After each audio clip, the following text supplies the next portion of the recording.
따단단. 네, 안녕하세요, 여러분들. 역사랑 최태창 드둥. 네. 자, 여러분들, 와우. 전근대 끝나고 이제 근현대. 와, 얼마 안 남았습니다, 여러분들. 여기까지 왔기 때문에 여러분들이 이제 도중에 포기할 수가 없어요. 그죠? 여기까지 왔는데 포기하면 너무 아깝잖아. 이제 얼마 안 남았거든요.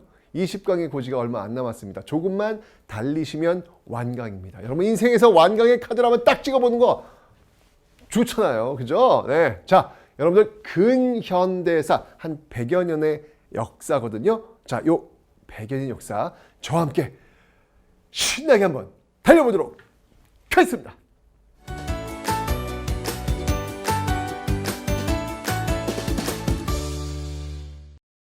자, 이제 여러분들 정말 이 19세기 조선은요 무너질 대로 무너지고 있었어.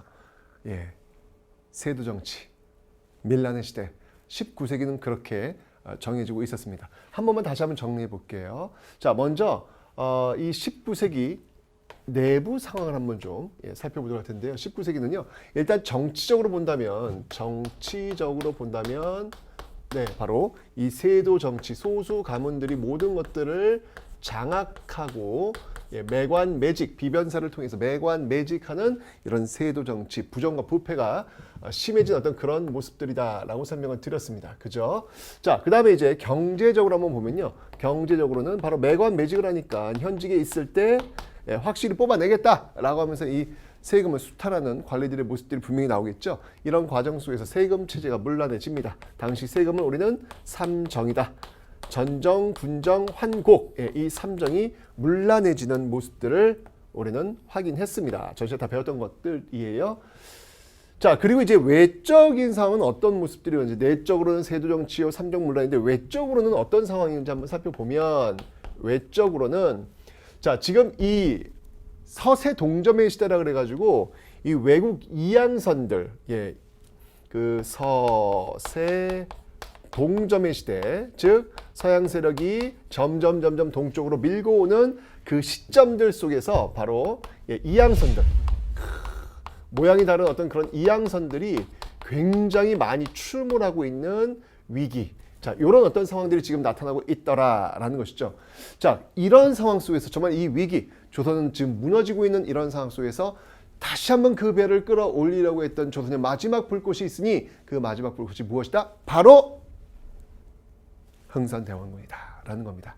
이 흥선대원군이 이런 모습들을 다시 한번 끌어내려고 노력들 많이 하고 있더라라고 하는 것이죠. 자, 그래서 이제 흥선대원군의 개혁을 한번 지금부터 살펴보도록 하겠습니다. 흥선대원군의 개혁. 자, 그 개혁의 내용들은요, 여러분들 어렵지가 않아요. 앞에 있었던 그 문제점들, 그 모순들, 이런 것들을 해결하기 위한 어떤 그 일련의 과정들이 나타나게 될 겁니다. 자, 먼저 정치, 세도 정치. 이 세도 정치로 인해 가지고 왕권이 너무 추락한 거예요.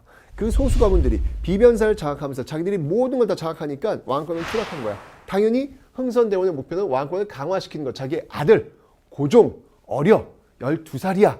그 뒤에 있는 아빠의 찬스. 아빠 찬스를 이제 여기 쓰겠다는 이야기죠. 그죠? 자, 이러면서 왕권을 무슨 일에 또 강화시키겠다는 게 흥선대원의 목표였습니다. 그 다음 경제, 전정, 군정, 환곡이 문란하네. 이걸 다시 잡아야 되겠지? 라고 해서 민생을 안정시키겠다. 목표였습니다. 너무 당연한 거잖아. 그지? 그리고 이 외국배들이 자꾸 출몰하고 통상하자고 하니까 여기에 대한 정책으로서 우리는 너희들하고 놀지 않아. 통상수교 거부 정책을 취하는 모습들. 왕권 강화, 민생 안정, 그리고 통상수교 거부 정책. 이것이 바로 흥선대원군의 핵심이다.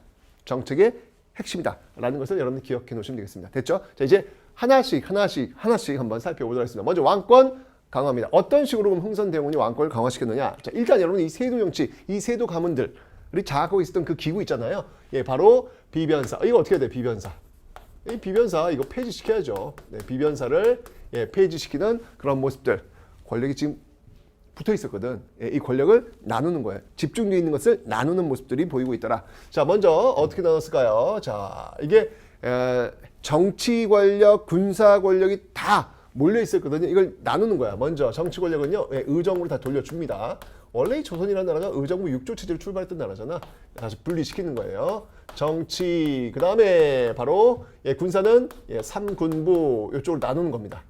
권력이 한 곳에 있으면 항상 비대해지면서 문제점이 발생하거든요. 이렇게 나누는 거예요. 비변사를 폐지하고 의정부 3군부를 나누는 그런 모습들. 핵심은 바로 비변사를 폐지했다는 것 기억해 놓으시면 되겠습니다. 그죠? 그 다음에 여러분들 뭔가 개혁을 할 때 항상 법 이거 굉장히 중요하잖아요. 우린 고대부터 봤잖아. 그 소수님왕의 그 율령 도입이라든지 이런 쭉 출발해서 항상 개혁의 중심에는 법률을 고치는 모습들이 있었단 말이에요. 조선시대 같은 경우에는 세조 때 출발해가지고 성종 때 경국대전이 완성되었고 그거의 속편이 바로 영조 때 속대전이 나왔고 그의 손자 정조가 또 개혁한다고 하면서 대전 통편을 만들었고 그리고 흥선대원도 개혁한다고 했으니까 당연히 또 법전을 하나 정비하겠죠. 자, 그 법전이 무엇이다? 그 법전이 바로 대전회통이에요. 경국대전과 속대전 이런 것들을 서로 만나게 해서 통하게 한다. 옛법과 요즘의 법을 통하게 한다. 뭐 이런 어떤 의미 대전회통을 하나 만들고요. 그 다음에 육전조례 이호예병연공 뭐 여러 어떤 그 부처들의 어떤 그 방법들 나아갈 방향들, 해야 될 일들 이런 것들을 지금 정비하고 있는 이런 모습들이 쭈르륵 있는 거예요. 자, 이런 법전들 정비뿐만 아니라 뭔가 그래도 왕실의 어떤 권위를 보여주는 뭔가 이미지 보여주는 게 있어야 될 거 아니야. 경복궁이 어떤 곳입니까? 조선의 정궁 아닙니까? 그런데 임진왜란 때 불탔단 말이야. 몇백 년 동안 수풀이 무성한, 잡초가 무성한 이 상태로 지금 방치되어 있는 것. 이건 왕실의 그 권위가 아니지. 뭘 움직이고 왕권을 강화시키려면 바로 조선의 정궁 경복궁을 다시 중건시키는 것 이게 필요하다라고 해서 경복궁을 중건한 대역사를 시작합니다. 여러분들이 지금 서울에 가셔가지고 볼 수 있는 경복궁이라 하면 바로 이때 흥선대원군이 새로 만든 경복궁을 뼈대로 하고 있다라는 것을 잊지 마시기 바랍니다. 아시죠? 근데 여기 여러분 엄청난 돈이 들어가거든요. 돈이 없어. 그걸 어떻게 할까? 기부금을 걷어야죠. 기부금을 바로 이제 원납전이라고 합니다. 원에서 납부하는 돈 기부금이잖아요. 그죠? 근데 이걸 강제로 할당해서 걷으니까 사람들이 원망하면서 납부하는 돈이라는 이야기를 하기도 했답니다.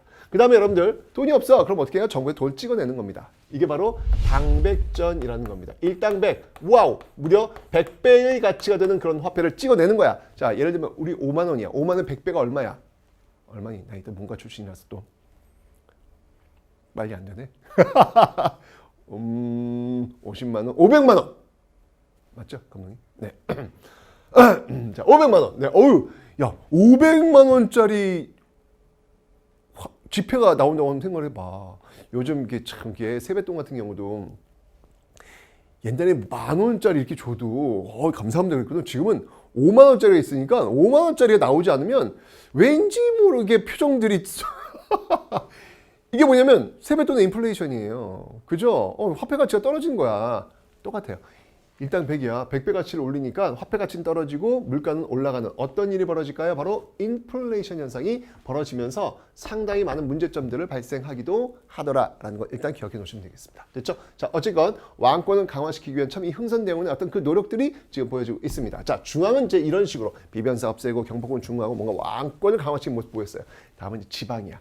지방에서 그 지방 세력들이 막 그냥 꽁짝꽁짝 하면서 자기들끼리 막 부정과 비리를 저질렀잖아요. 그 온상이 어디냐? 그 중심이 어디냐? 바로 그곳은 바로 서원이다. 서원에서 제사 한번 딱 지내려고 하면요. 왜냐면 교육과 제사를 지내는 곳이니까 제사를 딱 지낸다고 하면요. 그 지역의 인근지역 마을 사람들 싹싹싹싹 뺏어가지고 제사를 치르는 백성들의 고열을 빼먹는 그런 곳이 되었다. 이거 안 된다. 라고 해가지고 흥선대원군이 서원을 정리하게 됩니다. 이 서원 정리 어디서 막 보지 않았어요? 여러분 이전에? 그렇죠. 영조 때도 서원을 정리하죠. 흥선대원군도 서원을 정리하는 모습을 보이고 있는데 무려 서원을 47개만 남겨두고요. 싹 없애는 그런 모습들이 있더라라고 하는 거. 47개만 살아남고 그 다음에 싹 정리하는 모습들. 여러분 이게 쉬운 게 아닙니다. 이 기득권과 지금 맞서 싸우는 거예요 지금요. 결코 쉬운 일이 아니에요. 이게 그냥 이거 없애지는 게 아니라고요. 또 있습니다 여러분들. 그다음에 만동묘. 이 만동묘도 역시 없애고 있습니다. 근데 여러분들 만동묘라고 하는 것은 여러분들 뭐냐면 중국 황제를 모시는 그런 곳이에요. 웃긴 거는 중국은 안 해. 이게 임진왜란 때 그 우리를 도와줬던 명나라 황제 있잖아요. 그 황제를 모시고 있는 거야. 중국도 안 모시는데 우리가 모신다? 이거 되게 웃기지. 뼛속까지 사대주의. 뼛속까지. 되게 웃기지. 그런데 여러분들 우리는 혹시 그러지 않나? 우리도 한번 둘러볼 필요가 있어요. 여러분들이 이 시대 살았더라면 이 만동묘에 대해서 어떻게 생각을 했을까라는 거 과연 우리의 지금 생각으로 이걸 바라볼 수 있었을까? 글쎄요. 어쨌건 흥선대원군은 아니었던 거예요. 뭐야 이거 지금? 이거 왜 우리랑 관련이 없는 중국에서도 제사 지내지 않는데 우리가 왜 이게 돈을 내가지고 왜 이걸 왜 하는 거야? 여기 모여가지고 꿍덕꿍덕 이건 아니다 라고 해서 만동묘를 폐지하는 모습들. 근데 여러분들 조선을 잇게 한 임진왜란 때 망하기 일보 직전였던 이 조선을 잇게 했던 그 명나라를 모시지 않는 것 이거는 배은망덕한 것이다. 이렇게 분명히 공격받을 거예요. 이게 쉬운 게 아닙니다. 결코 이게 당연한 듯하지만 당연하지 않다는 거. 이게 이 시대였던 그 모습들이었다는 사실을 기억해 놓으시면 되겠습니다. 됐죠? 자, 어쩌면 이제 이런 어떤 왕권 강화의 어떤 모습들을 보이고 있었다는 거 기억하시면 되고요. 그 다음에 민생안정입니다. 자, 일단 세금의 어떤 그 체계가 어떻게 되냐면 전정, 네, 이거는 토지세죠, 그죠? 그 다음에 군정, 네, 군대 안 가는 대신 포내는 거, 네, 그 다음에 환곡, 봄에 곡식 빌렸다가 가을에 갚도록 하는 제도 이런 게 있단 말이에요. 이게 삼정이란 말이야. 근데 삼정이 이제 문란스러웠단 말이야. 자, 그래서 전정, 땅 가고 있는데 세금 안 내. 있는 자들 말이지. 그죠? 다 조사합니다. 이게 뭐냐면 바로 양전사업. 양전사업. 이걸 토지조사사업이라 그래요. 자, 하면서 땅이 너 있네, 너 세금 내 이러면서 이제 세금을 걷어들이는 그런 모습들. 자, 근데 문제는 군정이야. 이게 지금 제일 중요한 핵심적 카테고리라고 볼 수 있는데요. 자, 이 군정에서 뭐냐면 여러분들 그 이전에 왜 영조 때 균역법이라는 걸 시행했다. 1년에 2필 내는 걸 1년에 1필 내도록 했다는 거 배웠습니다. 여러분들 균역법. 대동법할 때 배웠어요. 자, 그 균역법 포를 내는 건데 중요한 건 뭐냐면 이 균역법에서도 양반은 열외야. 조선시대는 원래 양반은 군대 안 가. 그러니까 군역의 열외가 양반이란 말이에요.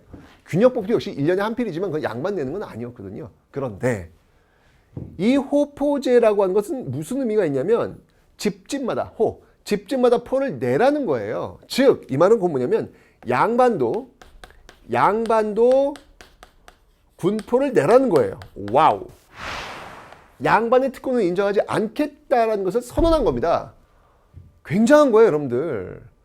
이게 결국 쉬운 게 아니라니까요, 여러분들. 왜? 이들이 기득권이거든. 이들이 법을 만들고 이들이 권력을 갖고 있고 이들이 모든 것을 갖고 있는 그런 상황 속에서 이들의 권력을 내려놓겠다라고 하는 싸움은 쉬운 싸움이 아니라고요.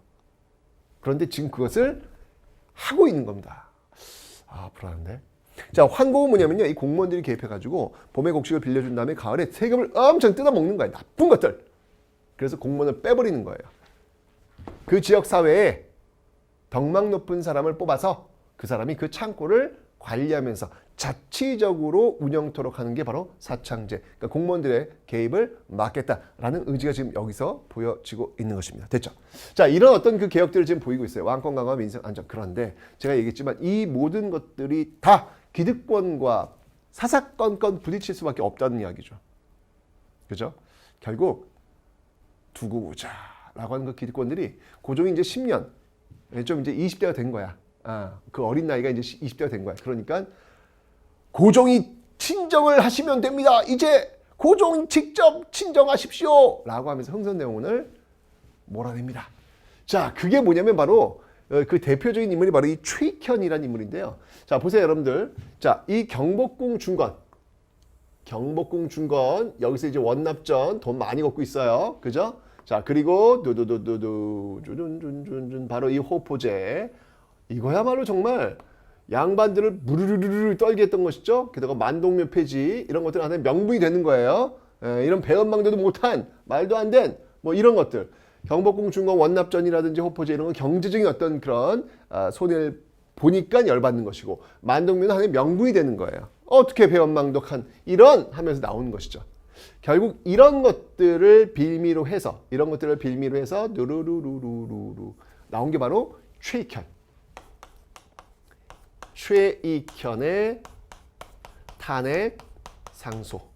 물론 최익현 탄핵이라고 하는 말은 지금의 단어이기 때문에 이걸 지금 이게 딱 쓰기 최익현이 탄핵입니다. 이건 아니라는 얘기죠. 근데 형식상 이렇게 보니까 지금의 탄핵과 같은 의미라는 얘기죠. 최익현은 고종이 친정하십시오. 지금 뭐 하시는 겁니까? 라고 이야기했단 말이에요. 그래서 애둘러 이야기하면서 흥선대원군을 쫓아내도록 하는 모습들이 나타났기에 지금 우리 현 의미에서 탄핵 상소다. 이제 이렇게 이야기를 하고 있는 겁니다. 그래서 최익현의 탄핵 상소를 딱 올렸고 결국 흥선대원군은 이 결과 물러나게 됩니다. 왜? 그의 아들이 이제 진짜 임금을 할 수 있는 나이가 됐기 때문에 그래요. 근데 여러분들 기억하세요. 이 최익현이란 이 인물은 또 등장할 겁니다. 이 최익현이란 인물은요. 앞으로도 계속 등장할 거예요. 이제 이후에 조일, 수호, 조규를 체결할 때, 즉 강화도 조약을 체결할 때 도끼 들고 나타나요. 무서운 분이에요, 이분.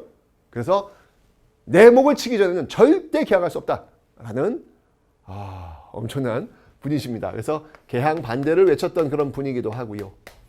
그 다음에 우리나라가 이 을사늑약을 통해서 외교권을 이제 강탈당할 거거든요. 그때 이제 또 의병으로서 또 활동하는 모습들도 있을 겁니다. 인생 자체가 그냥 삶 자체가 저항한 그 보수의 가치, 보수라고 하는 것은 지금 현재 우리가 지켜야 될 것들을 지켜내겠다라고 하는 그 가치를 지키는데 정권이 바뀐다고 해서 입장이 바뀌거나 소신이 바뀐 그런 모습들은 일관된 모습으로 보여주는 어찌 본다면 진짜 보수였던 모습들을 이 최익현이 보여준 게 아닌가라는 생각이 듭니다. 자, 이렇게 해서 결국은 흥선대원군은 최익현 탄핵상소와 함께 결국 물러나게 되면서 10년의 치세가 끝나게 되는 겁니다.